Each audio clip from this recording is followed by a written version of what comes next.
ആത്മാവാം ദൈവമേ വരണേ, എൻ്റെ ഉള്ളിൽ വസിക്കാൻ വരണേ.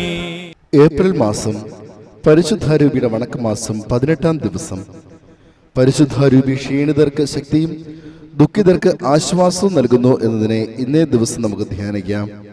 ഇന്നത്തെ പ്രായോഗിക ചിന്തകൾ: ദൈവം തൻ്റെ തൃക്കരം തുറന്ന് സകലരെയും സംതൃപ്തരാക്കുന്നു. എൻ്റെ ശക്തിയും സഹായവും എൻ്റെ ശരണവും കർത്താവാകുന്നു. മനുഷ്യനെ ശരണപ്പെടുന്നവൻ ശപിക്കപ്പെട്ടവനാകുന്നു. നമുക്ക് പ്രാർത്ഥിക്കാം. ബലഹീനർക്ക് ഉറപ്പുള്ള തുണയും സങ്കടപ്പെടുന്നവർക്ക് ആശ്വാസവുമായ റുഹാദ് ഖുദാസയെ, നീ എഴുന്നള്ളി വരിക. നിന്റെ അടിയാരെ നീ സന്ദർശിക്കുക.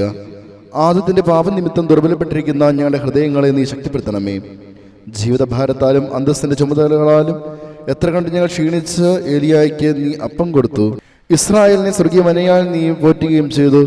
അനുഗ്രഹത്തിന്റെ അപ്പത്തെ ഉന്നത സ്വർഗത്തിൽ നിന്ന് നീ അയച്ചു തന്നില്ലെങ്കിൽ അവിടെ വന്നെത്തുവാൻ ഞങ്ങൾ അപ്രാപ്തരായി ഭാവിക്കുന്നതാകുന്നു.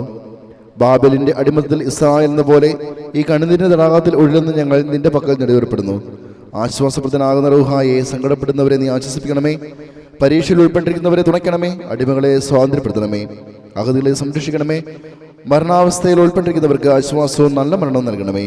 ഇപ്രകാരത്തിന്റെ സഹായത്താൽ ഈ ജീവിത കടൽ അപകടം കൂടാതെ ഞങ്ങൾ കടന്ന് രക്ഷയുടെ തുറമുഖത്ത് വന്നു ചേരുവാൻ ഞങ്ങളെ സഹായിക്കണമേ. ആമേൻ. പിതാവിനും പുത്രനും പരിശുദ്ധാത്മാവിനും സ്തുതി. ആദിയിലെ പോലെ എപ്പോഴെപ്പോഴും എന്നേക്കും ആമേൻ. പിതാവിനും പുത്രനും പരിശുദ്ധാത്മാവിനും സ്തുതി. ആദിയിലെ പോലെ എപ്പോഴെപ്പോഴും എന്നേക്കും ആമേൻ. പിതാവിനും പുത്രനും പരിശുദ്ധാത്മാവിനും സ്തുതി. ആദിയിലെ പോലെ എപ്പോഴെപ്പോഴും എന്നേക്കും ആമേൻ. പിതാവിനും പുത്രനും പരിശുദ്ധാത്മാവിനും സ്തുതി. ആദിയിലെ പോലെ എപ്പോഴെപ്പോഴും എന്നേക്കും ആമേൻ.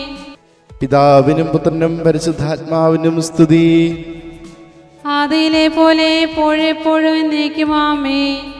പിതാവിനും പുത്രനും പരിശുദ്ധാത്മാവിനും സ്തുതി. ആദിയിലെ പോലെ എപ്പോഴെപ്പോഴും എന്നേക്കും ആമേൻ. പിതാവിനും പുത്രനും പരിശുദ്ധാത്മാവിനും സ്തുതി. ആദിയിലെ പോലെ എപ്പോഴെപ്പോഴും എന്നേക്കും ആമേൻ.